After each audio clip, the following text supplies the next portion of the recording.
Hello everyone, James Sharmack here once again. So, I'm a fan of the DC Elseworlds storylines where, they take a character and put them in an unfamiliar setting or they change things around on them. So, when I found out Warner Brothers and DC Animation were putting out a Superman Red Sun Blu-ray months ago, I knew it was a title I'd have. But what did I think of it? Well, let's talk about that. The movie tries to ask the question, what would happen if Kal-El's ship had landed in Russia? And how would his ideals change? How would his worldview change? And how would the world outside of Russia see him? Would they see him as a monster? Would they see him as a hero? What would they see him as? That's right, kids. He's no longer truth, justice, and the American way. He's all about Mother Russia and striving for the people, right? Taking place in an alternate reality, Cold War Russia, Superman was first used as a propaganda tool by Stalin before ascending to power, determined to mold the world into a vision of utopia that he sees fit, one that he thinks he's going to help the people with. The US, in a very twisted version of an arms race, turns to Alexander Luthor to engineer ways to either even the playing field or stop the flying red menace entirely, whether it be through creating their own version of a Superman or weaponizing their own version of a Green Lantern Corps. They're determined to stop Superman and stop the coming red menace.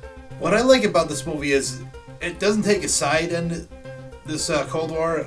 It'll look at both countries from different ways. Obviously, you have Russia with the communism and the way the Americans have always seen the red menace, but also takes a look at the American way through the eyes of a Russian to see that the populace is enslaved by the dollar and there is maybe a ridiculous amount of patriotism. Who's to say? But I do like that. It's a nice touch. I dig the use of the standard DC characters in the storyline as well, where you have Batman as a Dark Knight Returns like Cossack hell-bent on bringing down Superman.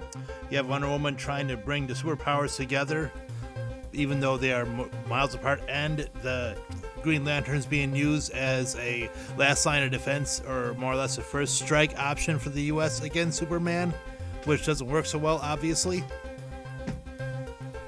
I love that the movie is using the design and animation style of the pre-Flashpoint animated series, and it has a nice color palette and show the difference between the colorfulness of the American dream that's in the US settings of the film and as opposed to the drabness of the workers' lifestyle and state of the USSR as we've perceived it. And for the most part, I do dig the voice cast. Jason Isaacs is great as a Superman who's determined to do right by his people, even if they don't agree. Sometimes he doesn't realize that he is the authoritative power that he's seeking to destroy. Amy Acker is fine as a passable Lois Lane. I do think that Dietrich Bader is woefully miscast as Luthor, a man obsessed with not only stopping the alien menace, but the red menace as well. Now, the film itself is based on a controversial DC Elseworlds graphic novel written by Mark Millar, and does take liberties towards the end to give it a happier ending, changes the climax and whatnot. But all in all, it's one of the better DC anime films I've seen in recent memory. Definitely better than Hush, that's for sure. So I'm going to give it an... Much like the movie Brightburn, it works if you know the history of Superman, know the character, and are willing to take that leap of faith to see that it's going in a different direction. And and if you're not, then you're not.